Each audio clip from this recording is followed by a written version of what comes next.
mediante la explicación. Entonces, para esto lo entenderemos ahora más adelante. Primero, vamos a ver generalidades del hígado.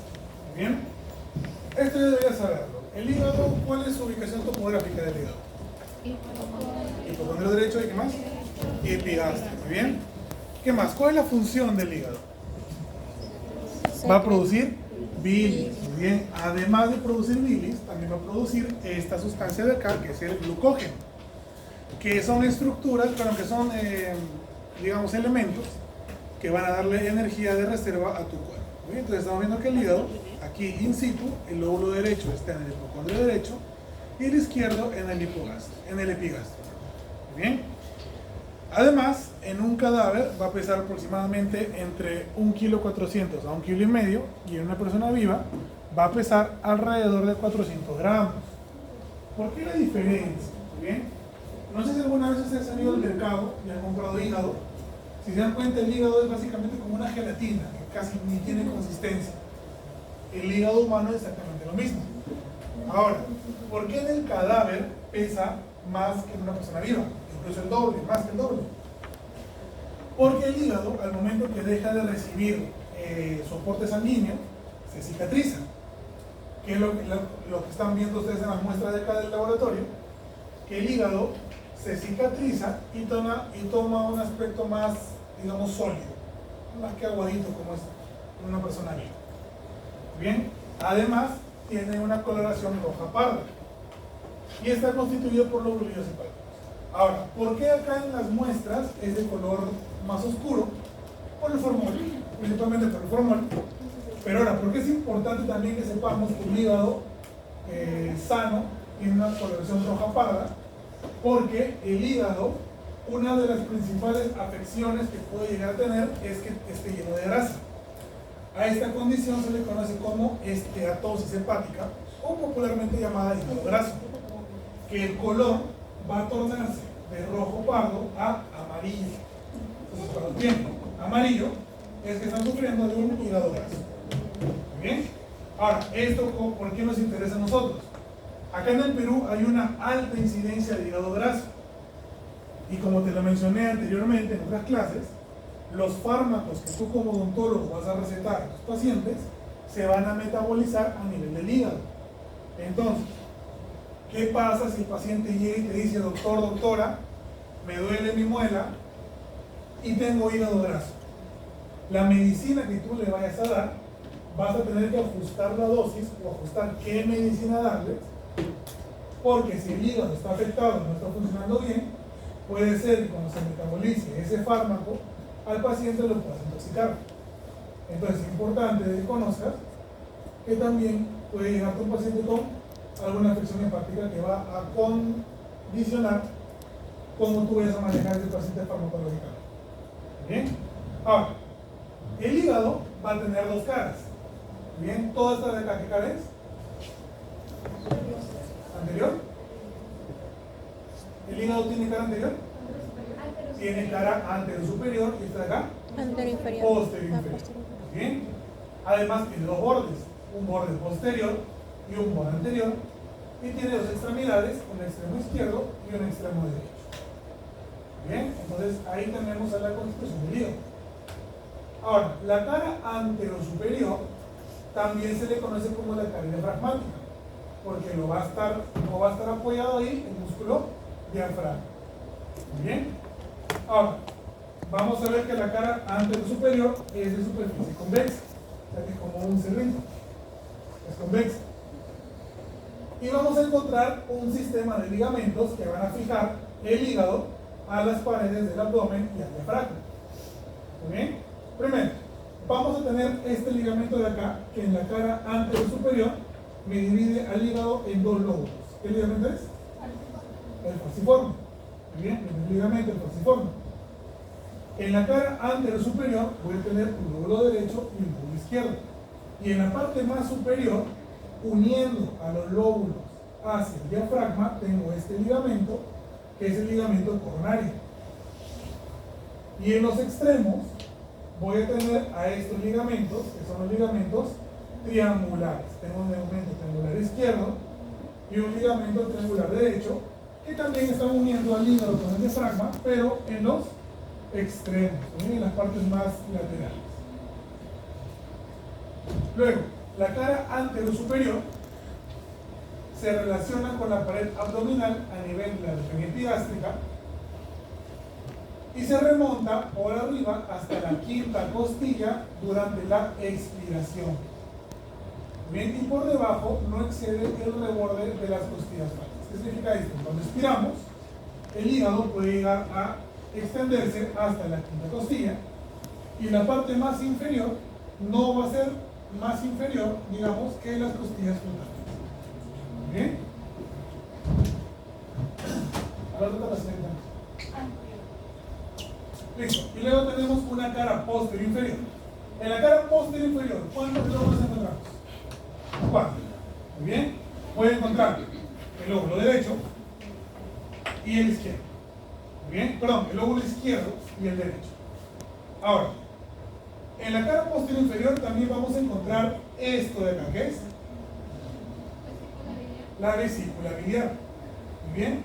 Ahora, la vesícula biliar, ¿cuál es su función? Almacenar bilis.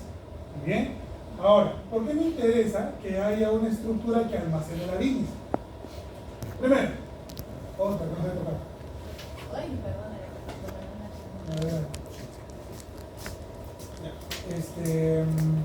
Primero, estamos diciendo de que el hígado produce bilis. ¿El bilis qué va a hacer? Va a degradar las grasas.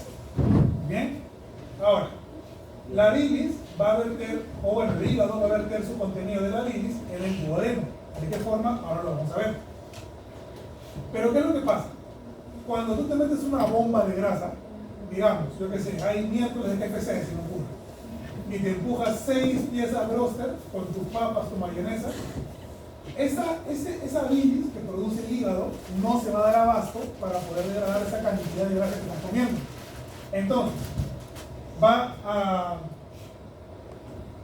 a generar una bilis que va a estar almacenada en la vesícula biliar y ahí se va a quedar hasta que necesites esta bilis extra para poder degradar esas grasas. Bien, entonces ahí encontramos que la vesícula biliar tiene la función de almacenar la bilis, más no la produce, que es un error que suelen confundirse bastante. Bien, luego vamos a encontrar que en relación a la vesícula biliar tenemos acá este lóbulo que solo se ve en la cara posterior inferior. ¿Qué lóbulo es? El cuadrado. Muy bien. Y en el borde más posterior del hígado encuentro esta gran vena. ¿Quién es? La vena cava inferior, que está en relación a este lóbulo. ¿Cuál es? El lóbulo caudal. Entonces tengo lóbulo derecho, lóbulo izquierdo, lóbulo cuadrado y lóbulo caudal. ¿Bien? Ahora, cuando la vesícula biliar no se encuentra, cuando que por alguna enfermedad se formaron cálculos en la vesícula biliar y tuvieron que extraer. Esta fosa que está albergando la vesícula biliar, ¿cómo se llama? La fosa biliar. Bien, ahí encontramos a la fosa biliar. Perfecto. Bien, ¿listo? Y eso es todo lo que está acá. Ahora, vamos a encontrar en el lóbulo izquierdo, bien, en el lóbulo izquierdo, vamos a encontrar impresiones y en el lóbulo derecho también impresiones. Bien, estas impresiones las vamos a encontrar únicamente en la cara posterior inferior.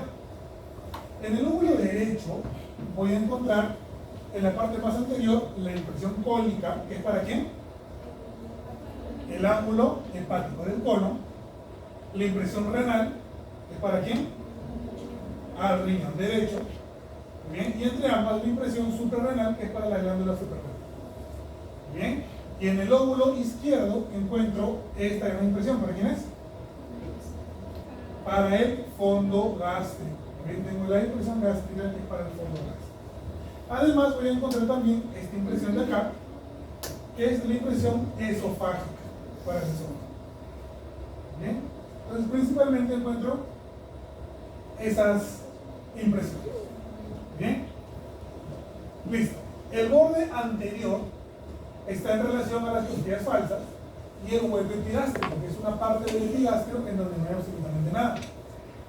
Y también se relaciona con la sexta y séptima costilla. Y presenta dos escotaduras.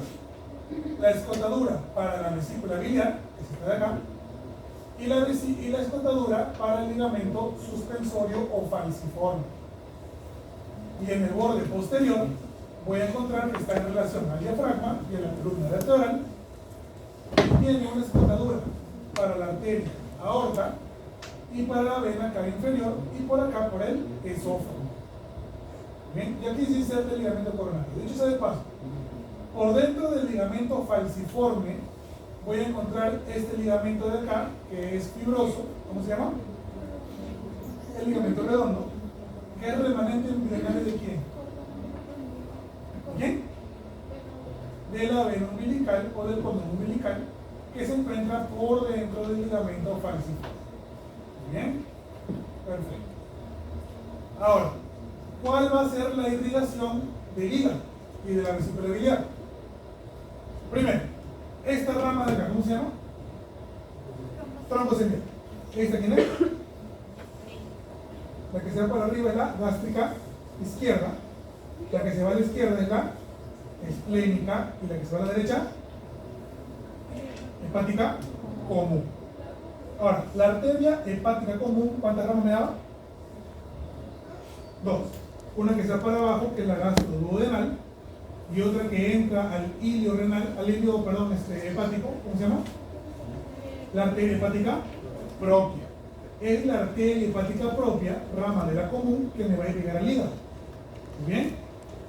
Ahora, la arteria hepática propia, una vez que perfora el hilo hepático, se divide en dos arterias. En la arteria hepática derecha, que va a irrigar al lóbulo derecho, y la arteria hepática izquierda, que va a irrigar al lóbulo izquierdo. ¿Bien? Listo. Ahora, hablando del hilo hepático. En el hilo hepático voy a encontrar, como ya mencionamos, la arteria hepática propia. Esta vena, ¿cómo se llama? La vena porta. Pregunta, ¿quiénes forman la vena porta? Las vías entéricas y la vena esplénica. ¿Y este conducto, cómo se llama? El conducto hepático común. ¿Bien? Esos tres elementos van a estar perforando el hepático. ¿Bien? Ahora vamos a hablar un poco más en detalle del conducto hepático común. ¿Bien? Listo. Entonces, aquí tenemos la irrigación. Ahora, de la arteria hepática derecha, me va a dar esta arteria de acá, que es la arteria cística, que me va a irrigar a la vesícula biliar. Bien, me irriga a la vesícula biliar. ¿Y quién me va a estar inervando al hígado? El nervio gastrohepático, que es rama del nervio vago izquierdo. Bien, el cual se va a unir al plexo hepático anterior y ambos van a darle inervación al hígado. Ahora, el hígado va a tener segmentos, al igual que los pulmones. ¿Ya? Esto es más para nuestros compañeros, los gastroenterólogos, pero a manera de cultura general, tú tienes que entender que el lóbulo derecho del hígado va a tener 7 segmentos y el lóbulo izquierdo del hígado va a tener 2 segmentos. En general, ¿cuántos segmentos tiene el hígado? 9. Bien, 7 en el lóbulo derecho y 2 en el lóbulo izquierdo. Ahora, aquí hablamos del conducto hepático común. Primero, aquí te estoy presentando a las famosas vías biliares. Las vías biliares van a ser aquellas de transportar la bilis desde el hígado y de la vesícula biliar hasta el duodeno. Bien, hasta el duodeno. Ahora, vamos a tener aquí el conducto hepático común. Va a estar formado por los conductos. Por el conducto hepático derecho, que va a recoger la bilis que produce el lóbulo derecho, y por el conducto hepático izquierdo, que recoge la bilis que forma el lóbulo izquierdo. Entonces, estos dos conductos hepáticos, tanto derechos como de izquierdo, se juntan, forman el conducto hepático común, y el conducto hepático común se va a juntar con el conducto de la vesícula biliar. ¿Cómo se llama el conducto de la vesícula biliar? El conducto cístico. ¿Bien? Entonces, el conducto cístico y el hepático común se juntan, ¿y qué conducto me forman? El coledo. Bien, el coledo.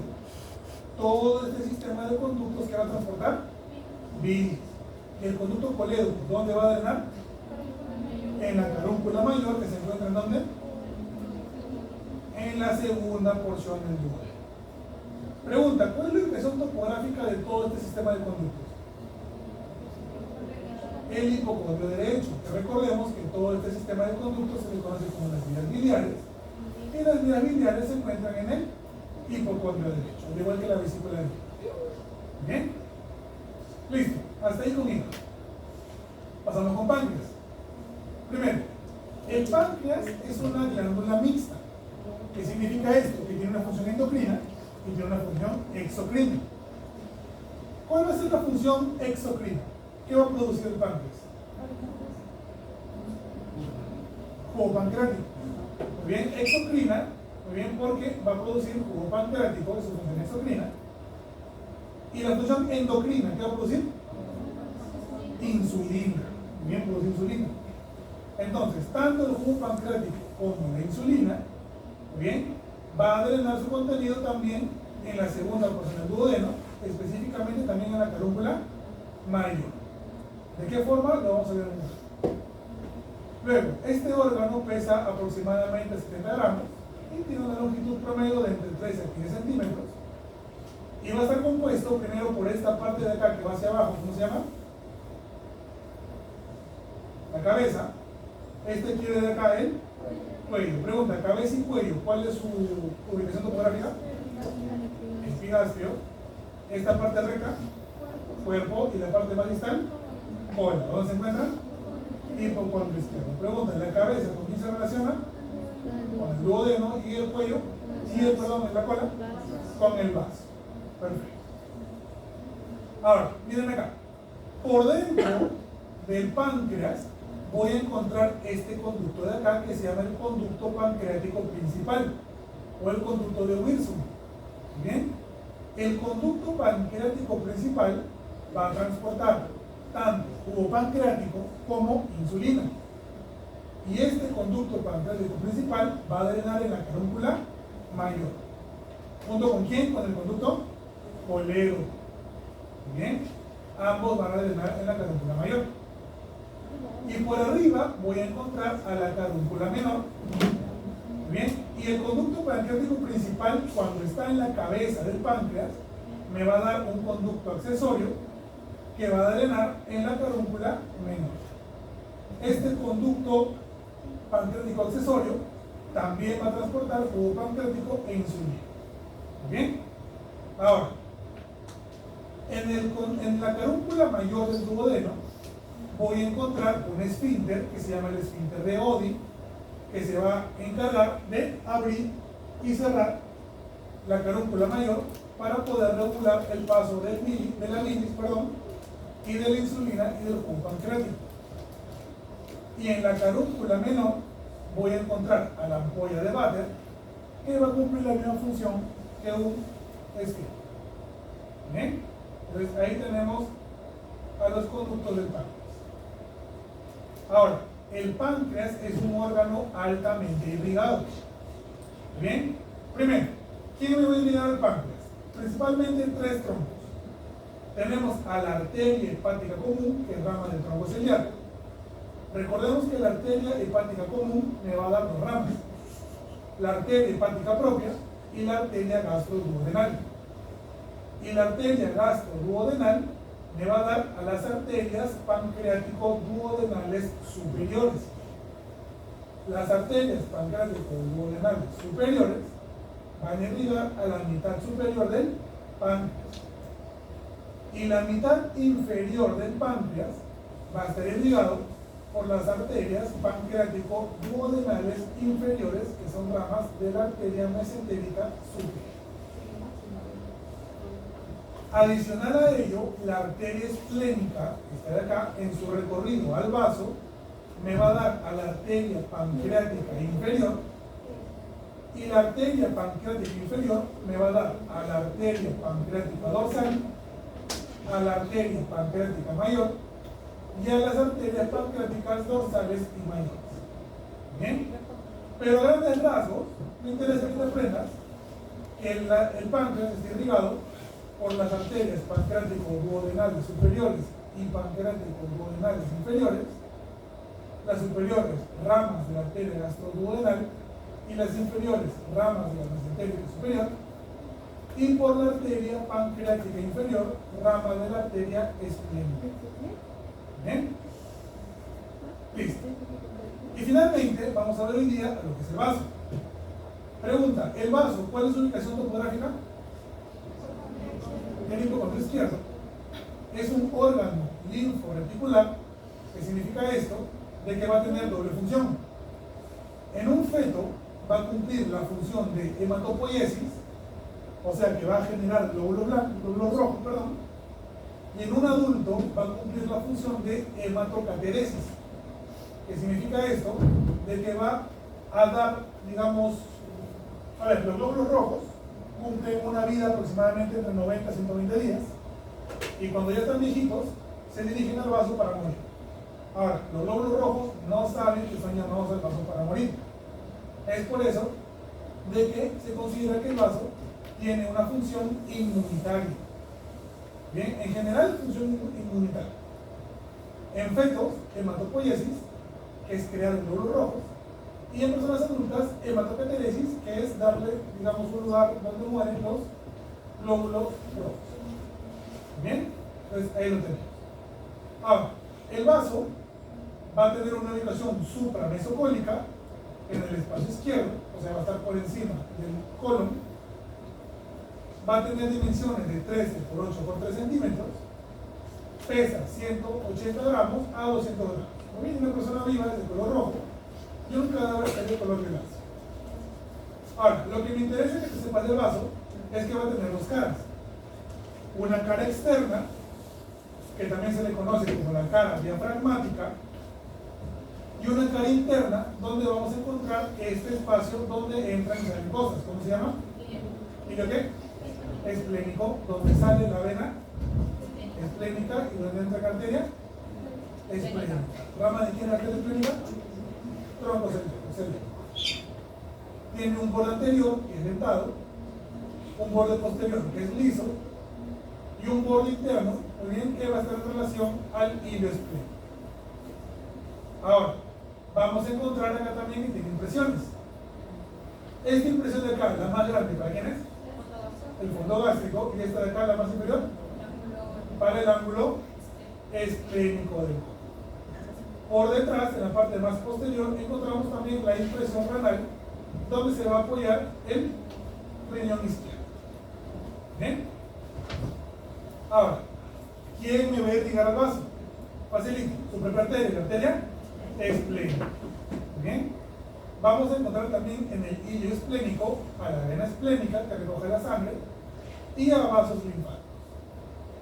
Bien, y va a estar inervado por fibras amielínicas que emanan del plexo solar, que es un plexo formado en el abdomen por los nervios que salen de la columna vertebral central. Bien, listo, eso es todo.